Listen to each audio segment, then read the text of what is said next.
guys, I'm Stephanie and this is Steph Stew, and today we're going to be making you a great, wonderful, heartwarming stew that is Brunswick Stew. Now if you're not from the South, you may not be quite as familiar with this. This particular stew involves a lot of the wonderful barbecue flavors where you have the pork and the beef and great chicken in it as well. It's very hearty, and this recipe was given to me several years ago by one of my close and dear friends who has since passed away, and every time I fix it, I always think of her. So I do hope you enjoy with me today as we get ready to make us a hearty pot of Brunswick Stew. Let's go. All right, so we are over at our stove, and to get this Brunswick Stew recipe started, it starts with 1 can of Castleberry's Brunswick Stew, and this is chicken and beef. And this recipe again could not be any simpler, because just about everything we have is going to come out of a can, with exception to our spices. This, and again, if you've ever had Brunswick Stew, especially at a barbecue restaurant, it is just delicious. And I would gather to say this recipe that my friend gave me is probably one of the best ones I've had. And originally, when she gave it to me, I thought, ooh, I don't know about all those canned ingredients, but it was wonderful. Now, after I have my can of Brunswick Stew in here, I'm going to turn my eye on medium heat. I did not want to have that on before I started putting anything in, because I did not want this to get super warm when I placed it in. Now to this, I'm going to add 1 container of beef, and this is about 15 ounces. It's shredded seasoned beef in barbecue sauce. And you can get this at your grocery store. Most all of these are very readily found at Walmart or other grocery stores. And after we add that, we're also going to add 1 container, and again, I used this brand several times and it turns out perfectly well, of seasoned shredded pork in barbecue sauce as well. So we have the Brunswick Stew as our base that's going to help us flavor everything. We have shredded beef, shredded pork that we are going to have in here. And if you're familiar with Brunswick Stew, you know it also has chicken in it. So we're going to add 1 can of chunk chicken breast.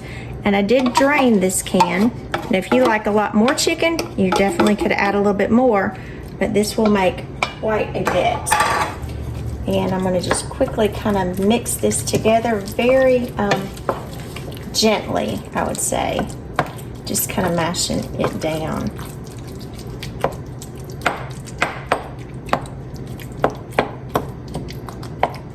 All right, and to this, we are going to add 1 can of sweet peas, and these are drained as well. Make sure to get all that goodness out.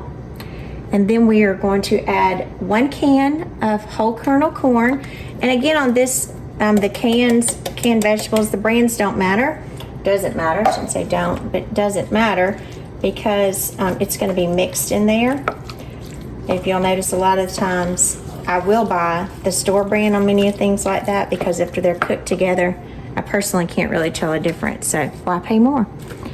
And, I apologize, my label is coming off here, a can of sliced tomatoes. Now, my original recipe called for stewed tomatoes. However, when I went to the store, there were no stewed tomatoes, so I just purchased a can of sliced tomatoes. Now, if you had petite diced tomatoes, that will be fine. The stewed tomatoes will just give you just a little bit more flavor in there.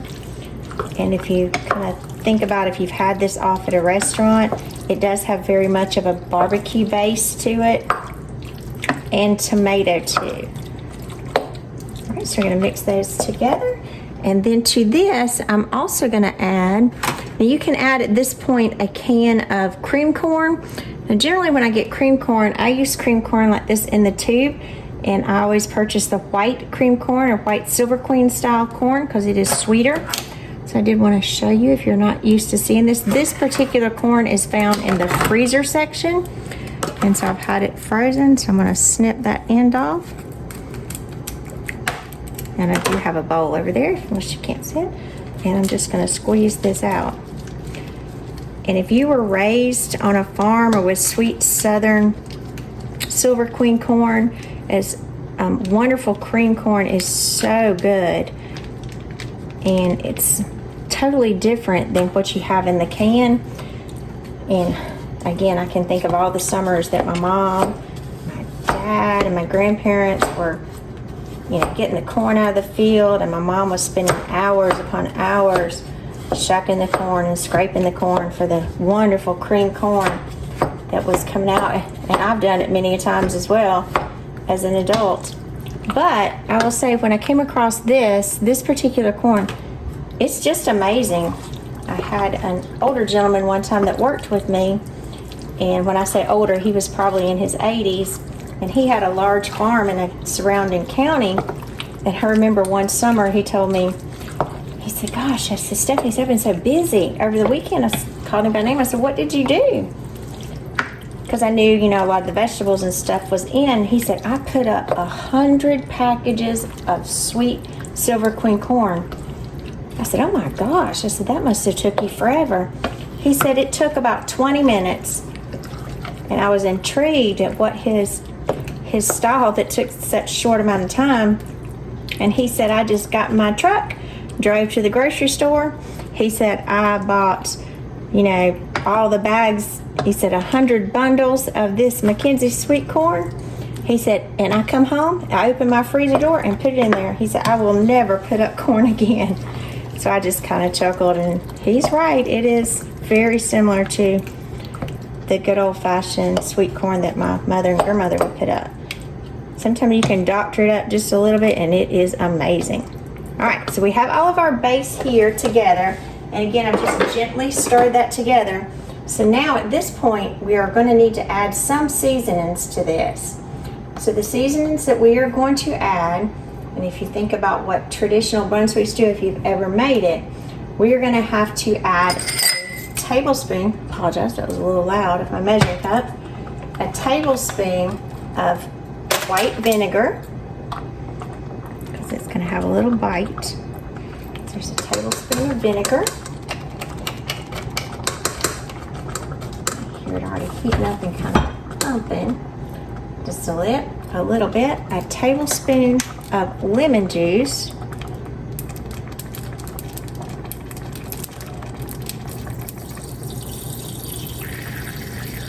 Hear that lemon juice squeezing out. I had to get these little lemons because they didn't have big bottles available at the store. So sometimes you have to get what you can get. And then now we're going to add a tablespoon of Worcestershire sauce. That used to always be such a difficult word to say, I think, for a lot of kids. Sometimes adults too. So a tablespoon of Worcestershire sauce.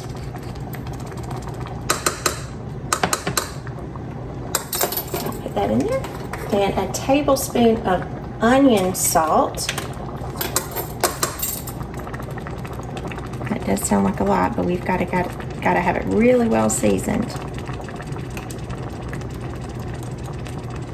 Tablespoon of onion salt. A half a teaspoon of regular salt. Kind of get ahead of myself. And then 1/4 teaspoon of black pepper.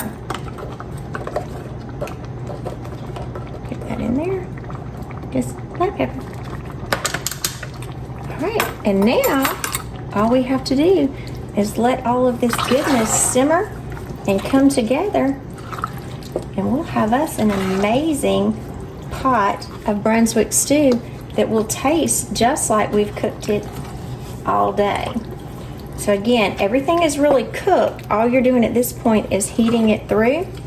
And if you wanted to make this a day ahead of time and then put it in the refrigerator and then warm it up for later, it would be amazing. That wonderful chunky Brunswick stew.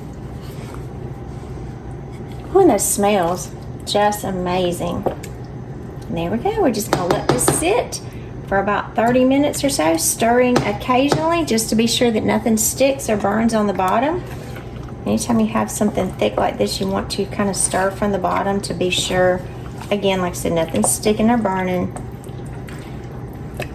We're still on medium heat. I'm gonna stir for just about 30 more seconds, and then I'm gonna turn it down to low.